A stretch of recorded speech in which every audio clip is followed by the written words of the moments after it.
Hello everyone, welcome to Rupam's bio classes. আমার নাম রূপম স্বর্ণকার। আমি চলেছি তোমাদের জন্য গুরুত্বপূর্ণ একটা 2024 জিএনএম এএনএম এর কাউন্সিলিং রিলেটেড আপডেট নিয়ে। দেখো, তোমরা সবাই অলরেডি জানো যে তোমাদের 2024 মপ আপ রাউন্ডের রেজাল্ট কিন্তু পাবলিশড হয়ে গেছে। ঠিক, এতদূর পর্যন্ত তোমরা অলরেডি জেনে গেছো, কারণ 2 তারিখে তোমাদের রেজাল্ট পাবলিশড হয়েছে। আমার এই ভিডিওটা আসছে তোমাদের 3 তারিখে। এবার এই ভিডিওটা রিগার্ডিং কি বা ভিডিওটার কন্টেন্ট কি আমি আগেই বলে দিই, সবাইকে দেখা দরকার নেই। যাদের যাদের কাউন্সিলিং রিলেটেড ইস্যু আছে, যাদের দরকার আছে, তারা ভিডিওটা দেখো। প্রথম কথা, যারা যারা মপ আপ রাউন্ড অ্যাপিয়ার করেছিলে এবং কেউ সিট পেয়েছো, কেউ পাওনি। এমনও আছে কেউ যে ফার্স্ট মপ আপ রাউন্ডে অ্যাপিয়ার করেছো, ফার্স্ট বা সেকেন্ড রাউন্ডে অ্যাপিয়ার করনি, তাহলে তারা কি করবে? এমন কেউ আছে যে সিটই পাওনি এই রাউন্ডেও সিট অ্যালট হয়নি, তারা কি করবে?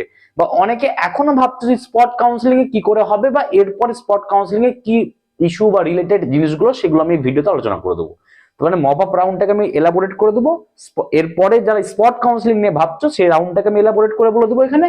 আর নেক্সট একটা খুব কোয়ারি আছে যে কাউন্সিলিং এ তো বসেছিলাম, সিট তো অ্যালট হলো না, বা অ্যাডমিশন তো পেয়েছিলাম প্রাইভেট কলেজে, করিনি, তাহলে কি আমি যে কাউন্সিলিং এ বসার সময় বা সিট একসেপ্টেন্স যে ফিটা হয় 1000 টাকা, সেটাকে আমি রিফান্ড পাবো? এই কয়েকটা টপিকের উপর আমি আজকে ভিডিওটা বানাবো। ঠিক, তো প্রথম আমি শুরু করবো কি, যে 2024 মপ আপ রাউন্ডের রেজাল্ট দিয়ে। দেখো, মপ আপ রাউন্ডের রেজাল্ট পাবলিশ হয়ে গেছে। প্রথম কথা, মপ আপ রাউন্ডের তিনটে ওয়েতে আমি ভাগ করছি। প্রথম যেটা হচ্ছে কি, যারা একদম ফ্রেশ স্টুডেন্ট, যারা ফার্স্ট কাউন্সিলিং এ বা সেকেন্ড কাউন্সিলিং এ অ্যাপিয়ার করেনি, শুধুমাত্র মপ আপ রাউন্ডে অ্যাপিয়ার করেছিল, তাদের যদি কারো যারা ফার্স্ট বা সেকেন্ড কাউন্সিলিং এ অ্যাপিয়ার করেনি, শুধুমাত্র প্রথম ফ্রেশ মপ আপ রাউন্ডে বসেছিল কাউন্সিলিং এর জন্য, যদি তাদের মধ্যে কেউ সিটটা পেয়ে থাকে, মানে গভর্নমেন্ট কলেজ অ্যালট হয়ে থাকে, তাহলে তাদেরকে প্রথমে যেটা করতে হবে, সবার আগে 1000 টাকা পে করে সিট একসেপ্টেন্স যেটা ফি লেটার, সেটাকে তোমাকে ডাউনলোড করতে হবে। আমি আবার রিপিট করছি, যারা শুধুমাত্র মপ আপ রাউন্ডে ফার্স্ট টাইম অ্যাপিয়ার করেছিল কাউন্সিলিং এর জন্য, তাদেরকে প্রথমে কি করতে হবে, 1000 টাকা অনলাইনে পে করে সিট একসেপ্টেন্স, যেটাকে বলে সিট একসেপ্টেন্স ফি, বা সেই সিট একসেপ্টেন্স ফিটা তুমি যদি পে করো, তাহলে সিট অ্যালটমেন্ট একটা সার্টিফিকেট হবে, সেটা তোমাকে বের করতে হবে, মানে প্রিন্ট করে রাখতে হবে। ওর সাথে তুমি একটা পাবা কি, ইউনিক আইডেন্টিফিকেশন নাম্বার। কি পাবা? Unique identification number. ওটা তোমার সাথে রাখতে হবে, তুমি সেটা স্ক্রিনশট বা প্রিন্ট আউট করতে পারো। 1000 টাকা দিয়ে তুমি সিটটা বুক করলে। এইবার যারা ফার্স্ট বা সেকেন্ড কাউন্সিলিং এ বসেছিলে, বাট সিট অ্যালটও হয়েছিল, বাট আপগ্রেড করতে চেয়েছো বা হোয়াট এভার, বা সিট অ্যাডমিশন হওনি, বাট তোমরা 1000 টাকাটা পে করেছিলে, তোমরা আবার মপ আপে বসেছো, তোমাদের ক্ষেত্রে কিন্তু 1000 টাকাটা আর পে করতে হবে না, শুধুমাত্র সিটটাকে একসেপ্ট করতে হবে, যারা অলরেডি 1000 টাকাটা পে করে দিয়েছো। হয়ে গেল দুটো কেস। তিনটে কেস হচ্ছে থার্ড নাম্বার কেস হচ্ছে মপ আপ রাউন্ডে কি, যারা ধরে নাও মপ আপে বসেছিলে, বাট কোনো রকমই কোনো সিট অ্যালট হয়নি, ঠিক না গভর্নমেন্ট না প্রাইভেট, তারা কি করবে, তাদের আর কোনো কাউন্সিলিং হবে না।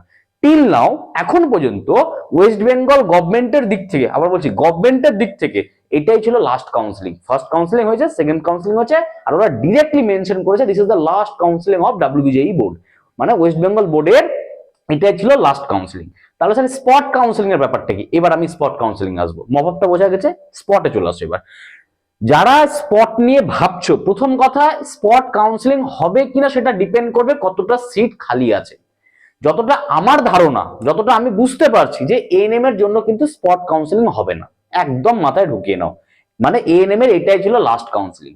তাহলে কি স্যার জিএনএম এর হবে? আমি কিন্তু সেটাও বলিনি, বাট জিএনএম এর একটা স্ট্রং পসিবিলিটি আছে, যদি দুটো তিনটে চারটে একটাও যদি সিট ভ্যাকেন্সি থাকে কোনো কলেজের, তবুও তার জন্য কিন্তু একটা স্পট কাউন্সিলিং হবে। বাট একটা কথা মাথায় রাখো, সেটা কিন্তু ডাব্লিউবিজেই বোর্ড করবে না। কে করবে? ওয়েস্ট বেঙ্গল হেলথ যে আছে, wbhealth.gov.in, যেটা official website, West Bengal health department যারা আছে, তারা কিন্তু স্পট কাউন্সিলিংটা কনভার্ট করাবে। সেটা কতদিন পরে হয়? মোটামুটি 15 থেকে 20 দিন পরে হবে, যদি সিট খালি থাকে তো।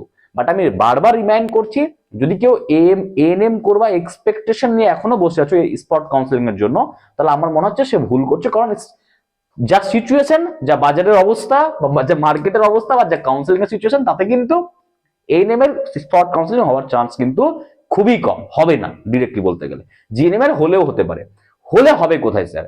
যেগুলো সেন্ট্রাল মেডিকেল কলেজ আছে, যেমন তোমাকে বলতে পারছি আমি এসএসকেএম একটা হতে পারে, কারণ এসএসকেএম এ পিডব্লিউডি ভেরিফিকেশন হয়। তো এসএসকেএম একটা এমন একটা জায়গা হতে পারে যেখানে স্পট কাউন্সিলিং হলেও হতে পারে। আরজিকর হতে পারে, এনআরএস হতে পারে, কলকাতা মেডিকেল কলেজ হতে পারে, কলকাতা ন্যাশনাল মেডিকেল কলেজ হতে পারে। এই যে কলকাতা ওরিয়েন্টেড কলেজগুলো, এগুলো মেডিকেল কলেজে কিন্তু স্পট কাউন্সিলিং হলেও হতে পারে। সেটা কি কনভার্ট করবে? ওয়েস্ট বেঙ্গল হেলথ করবে, নট ডাব্লিউবিজেই বোর্ড। কখন করবে? যদি সিট ভ্যাকেন্ট থাকে তো। তাহলে আমি আবার যা বললাম প্রথম থেকে একটু শর্ট আপ করে দিচ্ছি। মপআপে যদি কেউ ফ্রেশ অ্যাপিয়ার করে থাকো, সিট পেয়েছো, তোমাকে 1000 টাকা পে করে, মানে সিট একসেপ্টেন্স ফি যাকে বলছে সেটাকে অনলাইনে পে করে তোমাকে একটা ইউনিক আইডেন্টিফিকেশন নাম্বার সহ সিটটাকে একসেপ্ট করতে হবে। স্যার একসেপ্ট তো করলাম, এবার কি করব? সিটটাকে তুমি একসেপ্ট করলে দেখবা যে তোমাদের যে চার্ট দিয়েছিল না, কাউন্সিলিং এর চার্ট, ওখানে দেখবা যারা মপআপে সিট পাবে, যে কলেজে তুমি গিয়েছো, যে কলেজে তোমার সিটটা অ্যালট হয়েছে, তুমি সিটটা একসেপ্ট করার পরে সেই পার্টিকুলার কলেজে একটা ডেট দেওয়া আছে, আমার ডেটটা দেখা নাই এখন, তুমি ডেটটা দেখে নেবে যে মপআপের অ্যাডমিশনের ডেট কবে আছে। তুমি সেই পার্টিকুলার ডেটে সেই কলেজ, যে কলেজে তুমি মানে অ্যাডমিশন নিলে, সরি, যে কলেজে তুমি সিটটাকে অ্যালট করলে সেই কলেজে তুমি গিয়ে অ্যাডমিশন নেবে। যা যা অ্যাডমিশনের প্রসেস ফার্স্ট কাউন্সিলিং ছিল, সেকেন্ড কাউন্সিলিং ছিল, তাই হবে মপআপ রাউন্ডে। যারা পেলে না তাদের জন্য টিল নাও এটাই শেষ কাউন্সিলিং ছিল, এটা নিয়ে এখন ওয়ারিড হওয়ার কোনো ব্যাপার নেই, কারণ যা হওয়ার হয়ে গেছে। স্পট কাউন্সিলিং এ সবাই খুব একটা আশা রাখিও না, কারণ স্পট কাউন্সিলিং হতেও পারে, না হতে পারে। এএনএম এর তো হবেই না, জিএনএম এর হলেও হতে পারে 2-4টা সিটের জন্য, যেটা ডাব্লিউবি হেলথ কন্ডাক্ট করবে। এতটা ক্লিয়ার হয়ে গেছে। এবার আরেক টপিক যেটা চলছে সেটা হচ্ছে কি, যে এই আমরা যে কাউন্সিলিং এ বসেছিলাম, আমরা ফার্স্ট কাউন্সিলিং এ পেলাম না, সেকেন্ড কাউন্সিলিং এ পেলাম না, থার্ড মানে মপআপে পেলাম না, তাহলে আমরা যে কাউন্সিলিং এ বসেছিলাম তাহলে কি আমরা টাকাটা রিটার্ন পেয়ে যাবো? যে কাউন্সিলিং এ বসার জন্য টাকাটা পাবে না। তোমরা কাউন্সিলিং এ অ্যাপিয়ার করেছো, তার জন্যই সেই টাকাটা তোমাদের কাছ থেকে নেওয়া হয়েছে। তোমরা কাউন্সিলিং এর জন্য মানে সিট যেহেতু তোমাদের অ্যালট হয়নি, তোমরা কোনো টাকা রিটার্ন পাবে না।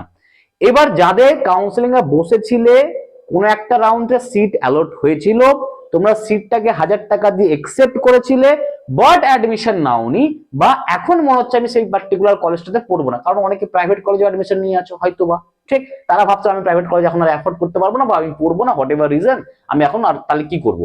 তাহলে তুমি পার্টিকুলারলি যেই জায়গাতে তুমি অ্যাডমিশন নিয়েছো সেখানে তুমি কন্ট্যাক্ট করে, ঠিক, সেখানে তুমি অ্যাডমিশনটা ক্যান্সেল করবা, যার জন্য ডাব্লিউবিজেই বোর্ড কিন্তু কোনোভাবে দায়ী হবে না। এটা ওদের ইনফরমেশন বুলেটিনে মেনশন করেছে ডাব্লিউবিজেই বোর্ড, যে আমরা তাদের জন্য কোনো দায়ী নই, মানে ডাব্লিউবিজেই বোর্ড কোনো রকম দায়ী নাই। সেটা স্টুডেন্টকে গিয়ে সেই জায়গায়, ক্যান্ডিডেটকে গিয়ে সে সিটটাকে ক্যান্সেল করিয়ে সেই টাকাটাও রিটার্ন পাবে, ঠিক। এবার ধরে নাও কেউ এমনও হয়েছে যারা সেকেন্ড রাউন্ডে অ্যাপিয়ার করেছে, বাট কোনো সেকেন্ড রাউন্ডে অ্যাপিয়ার করেছিল, 1000 টাকা সিট অ্যাকসেপ্টেন্স দিয়ে, বাট সেই টাকাটা রিটার্ন চাইছে, তাদের কিন্তু তারা সেই টাকাটা রিটার্ন পেয়ে যাবা, ঠিক।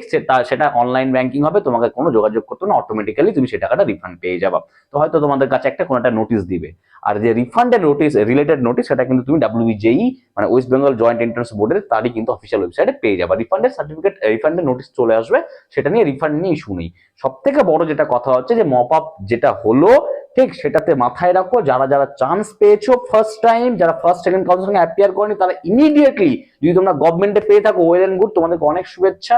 তোমরা অবশ্যই কিন্তু এক্ষুনি 1000 টাকা ফি পে করে সিটটাকে একসেপ্ট করো, দিয়ে একটা ইউনিক আইডেন্টিফিকেশন নাম্বার সহ কিন্তু সেটাকে স্ক্রিনশট করে, বা তুমি হোয়াট এভার তুমি একটা প্রিন্ট আউট বের করতে পারো, দিয়ে তোমার যে কলেজ অ্যালট হয়েছে সেই কলেজে গিয়ে কিন্তু তুমি অ্যাডমিশন হতে পারো।